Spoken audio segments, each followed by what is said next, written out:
ఈరోజు మనం టెట్ ఎగ్జామ్లో భాగంగా ఇంగ్లీష్ గురించి కొంచెం చెప్పుకుందామండి. ఇంగ్లీష్లో మనం 150 మార్క్స్లో మనకు 30 మార్క్స్ ఇంగ్లీష్ నుంచి వస్తే మినిమం మనం అసలు ఎలా ఆన్సర్ చేయాలి వచ్చిన 30 క్వశ్చన్స్కి అనేది పార్ట్స్ ఆఫ్ స్పీచ్ని యూజ్ చేసి కొన్ని క్వశ్చన్స్ అనేవి ఇస్తాడండి. ఆ పార్ట్స్ ఆఫ్ స్పీచ్ అనే దాని నుంచి మనం కరెక్ట్ ఆన్సర్ ఎలా చేయాలి అనేది చూద్దాము. అసలు పార్ట్స్ ఆఫ్ స్పీచ్ అంటే ఏంటి? చాలా ఈజీ అండి. వాక్యము, పదము, అంతే. Sentence, word. ఒక వాక్యములో ఒక పదము ఎలా ఉపయోగపడుతుందో తెలిపేవే పార్ట్స్ ఆఫ్ స్పీచ్. ఒక వాక్యం ఉంటుంది, ఆ వాక్యంలో ఉపయోగపడే పదాలు అవి ఎలా ఉపయోగపడుతున్నాయి అనే చెప్పేదే parts of speech. The parts of speech explain how A word is used in a sentence. Word అనేది సెంటెన్స్లో ఏ రకంగా యూజ్ చేస్తున్నాము, ఏ రకంగా ఉపయోగపడుతుంది అని చెప్పేదే పార్ట్స్ ఆఫ్ స్పీచ్. ఈ పార్ట్స్ ఆఫ్ స్పీచ్ అనేది 8 పార్ట్స్గా ఉంటుందండి మనకు ఇంగ్లీష్లో. ఆ 8 పార్ట్స్లో ఫస్ట్ నౌన్.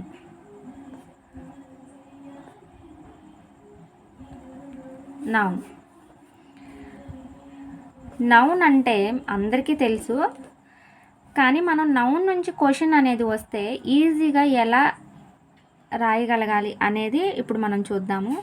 ఇప్పుడు నౌన్ అనే దాని నుంచి పార్ట్స్ ఆఫ్ స్పీచ్లో ఒక పార్ట్ అయిన నౌన్ నుంచి క్వశ్చన్ వచ్చిందండి. ఆ క్వశ్చన్ని మనం ఈజీగా ఎలా రాయగలము అనేదే ఈరోజు మనం మాట్లాడుకుందాం.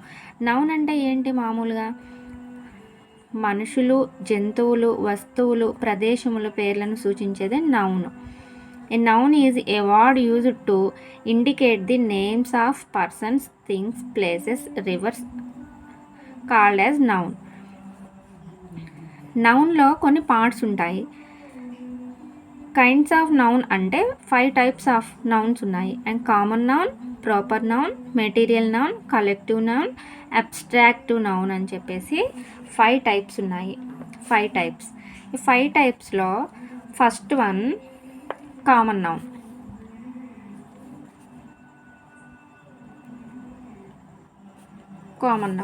And second one proper noun. Third one material noun. And fourth one collective noun.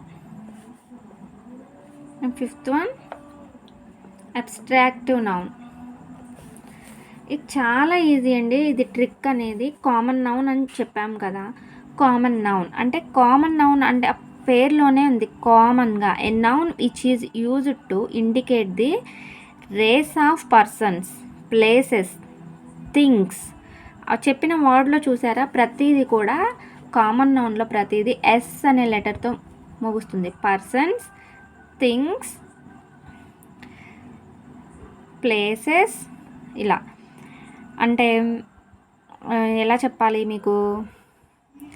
వ్యక్తుల, వస్తువుల, ప్రదేశాల. అంటే ఇప్పుడు మ్యాన్ అన్నామండి. మ్యాన్ అంటే ఏంటి?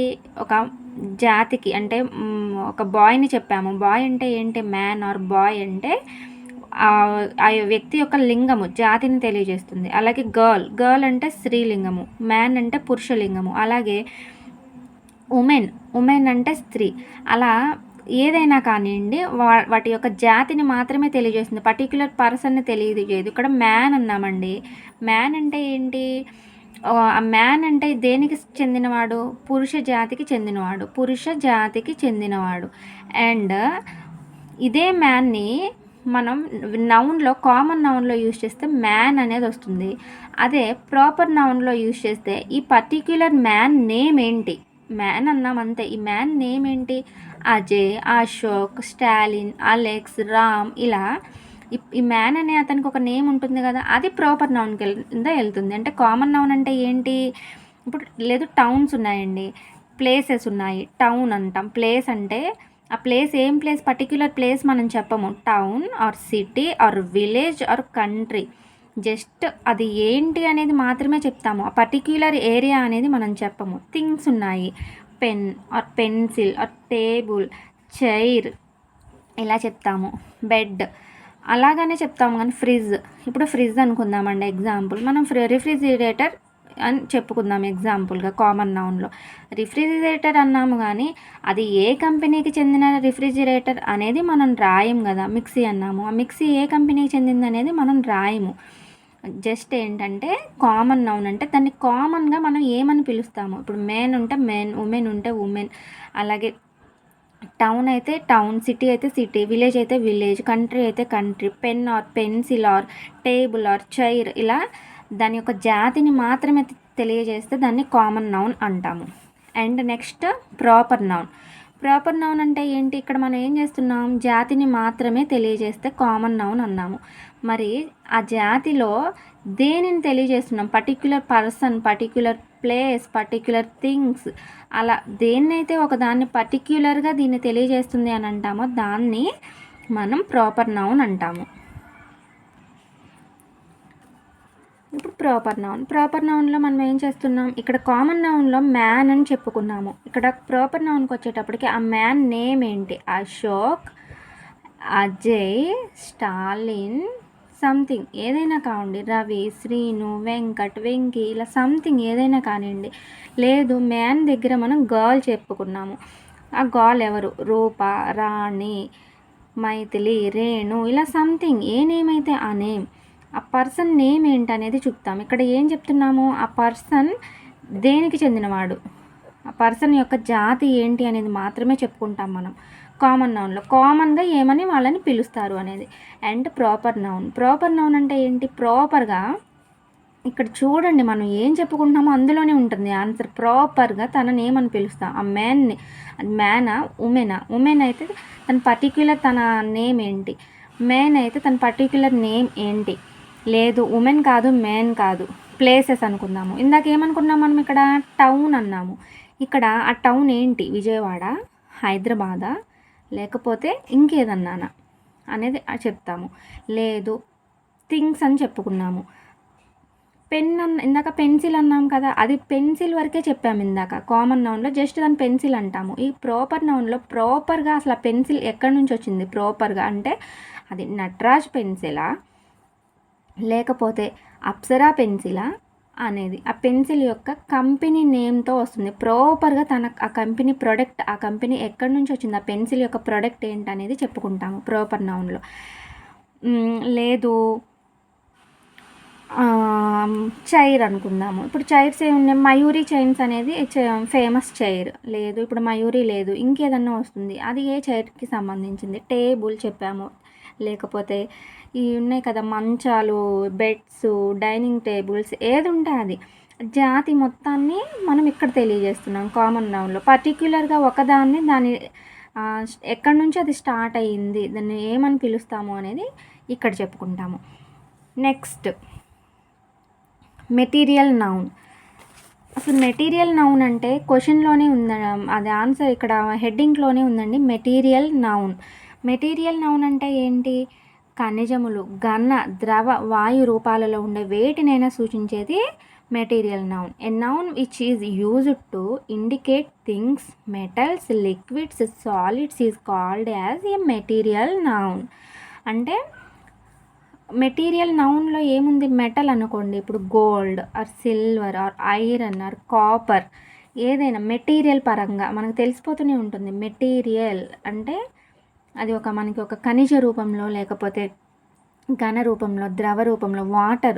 Water also material noun. Milk, petrol, అలాగా. Book also material noun. ఇప్పుడు యూజ్ చేస్తున్న text book also material noun.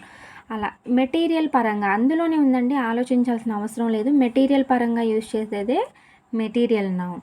Example: gold, silver, iron, copper, oil, water, milk, petrol, text book, ఇలా ఏదైనా మెటీరియల్ పరంగా యూజ్ చేసేది. Bucket ఉంది, బకెట్, గ్లాస్, ఇలా మన డైలీ వేర్లో యూజ్ చేసే ప్రతిదీ కూడా మెటీరియల్ నౌన్ కిందే వస్తుంది. Next collective noun. ఇది చాలా ఈజీ అండి. కలెక్టివ్ నౌన్ అంటే కలెక్ట్, అక్కడే కనిపిస్తుంది ఒక గ్రూప్ మొత్తము. Collective noun. A noun which is used to indicate a group of people or things that is one whole is a collective noun. అంటే మనుషులు, లేకపోతే జంతువుల, వస్తువుల సముదాయం ఏదైనా కానివ్వండి. క్రౌడ్ అంటాము. క్రౌడ్ అంటే ఏంటి? అక్కడ జనసమూహం అనేది చాలా ఉంటే క్రౌడ్ అంటాము. అండ్ కెటల్ అంటే పశువుల గుంపు. అలాగే ఆర్మీ, ఆర్మీ అంటే ఏంటి? సైనికుల గుంపు. అలా కలెక్టివ్గా ఏదైనా ఒక సముదాయం కింద వస్తే దాన్ని కలెక్టివ్ నౌన్ అంటాము. అంటే ఇప్పుడు ఎలా చెప్పాలి? ఆర్మీ ఉందండి. ఆర్మీ అంటే ఒక సింగిల్ పర్సనా? ఆర్మీ అంటే లేదు. ఆర్మీ అంటే సో మెనీ పర్సన్స్. ఎంతమంది పర్సన్స్ అనేది మనం ఐడెంటిఫై చేయగలుగుతామా? చాలా పర్సన్స్ ఉంటే ఆర్మీ అంటాము. అంటే సముదాయం అది. ఆర్మీ అంటే ఏంటి? ఒక సంస్థ యొక్క సముదాయం, ఒక సైనికుల సముదాయాన్ని ఆర్మీ అంటాము. పోలీస్ ఆల్సో అలా సముదాయాన్ని. మనుషులే అయినా పర్వాలేదు, మనుషులు ఉన్నారు, వాళ్ళ మొత్తం మనిషి జాతి మొత్తాన్ని. అంటే ఇప్పుడు ఒక 100 మంది మనుషులు ఉన్నారనుకోండి, క్రౌడ్ అంటాము. సింగిల్ పర్సన్ ఉన్నాడు అనుకోండి, మెన్ అంటాము. లేకపోతే ఆ మెన్ పర్టిక్యులర్ ప్రాపర్ నౌన్లో అనుకోండి, ఒక నేమ్ తోటి మెన్షన్ చేస్తాము. సో ఈ కలెక్టివ్ నౌన్ అంటే చాలా సముదాయము, ఒక జాతి యొక్క చాలామంది సముదాయము, మనుషుల, జంతువుల, అక్కడ ఏముంది అనేది కాదు, ఆ మొత్తం వ్యవస్థ యొక్క సముదాయాన్ని కలెక్టివ్ నౌన్ అంటాము. కలెక్ట్ చేసుకుంటున్నాం అనుకోండి, ఎగ్జాంపుల్ బండ గుర్తుపెట్టుకోవాలి. మొత్తాన్ని మన దగ్గరికి ఇలా కలెక్ట్ చేసుకుంటున్నాం, మొత్తం ఒక గుంపులాగా మన దగ్గరికి వచ్చింది, అదే collective noun. And last one abstract noun. Abstract noun అంటే ఏంటండి?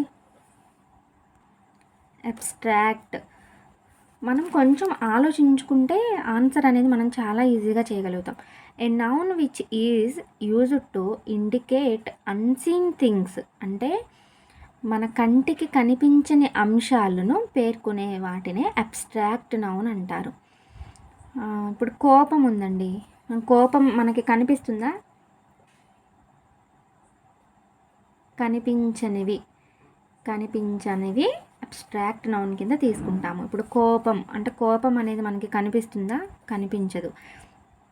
అది ఎ noun which is used to indicate unseen things అంటే కంటికి కనిపించని అంశాలను పేర్కొనే వాటినే అబ్స్ట్రాక్ట్ నౌన్ అని అంటాము. కోపము లేదు, బాధ, సంతోషం ఉంది, ఆ సంతోషం మనకు కనిపిస్తుందా? కనిపించదు, దాన్ని అబ్స్ట్రాక్ట్ నౌన్ కింద తీసుకుంటాం. కోపం ఉంది, ఆ కోపం మనకు కనిపిస్తుందా? కనిపించదు, దాన్ని అబ్స్ట్రాక్ట్ నౌన్ కింద తీసుకుంటాం. అలా మన కంటికి ఏదైతే కనిపించదో అది మొత్తం అబ్స్ట్రాక్ట్ నౌన్ కింద వెళ్తుంది.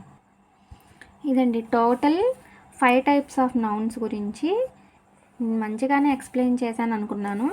యాక్చువల్లీ ఏం జరిగిందంటే ఫోన్ పట్టుకునే వాళ్ళు లేరు.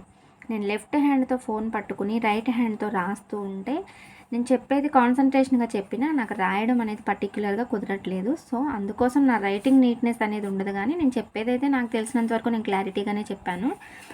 ఏం లేదండి, పార్ట్స్ ఆఫ్ స్పీచ్, వాక్యము, పదము, సెంటెన్స్, వర్డ్, ఇంగ్లీష్లో కావాలంటే ఇంగ్లీష్లో, తెలుగులో కావాలంటే తెలుగులో ఆలోచించి చేసుకోండి. కామన్ నౌన్ అంటే ఏంటి? Proper noun, material noun, collective noun, abstract noun. ఈ నౌన్స్ ముందు 5 టైప్స్ ఆఫ్ నౌన్స్ ఏంటనేది ఈ హెడ్డింగ్ ఉంది కదండి, 5 టైప్స్ ఆఫ్ నౌన్స్ అన్నాం మనం. అసలు కామన్ అంటే అసలు ఆ కామన్ అనే వర్డ్లో ఏముంది? ప్రాపర్ అన్నాము, అసలు ఆ ప్రాపర్ అనే వర్డ్లో ఏముంది? మెటీరియల్ అన్నాము, ఆ మెటీరియల్ అనే వర్డ్ మీనింగ్ ఏంటి? మనం దాని నుంచి ఏం తెలుసుకుంటున్నాము? కలెక్టివ్, ఆ కలెక్టివ్ అనే దాంట్లో ఏముంది? అబ్స్ట్రాక్ట్.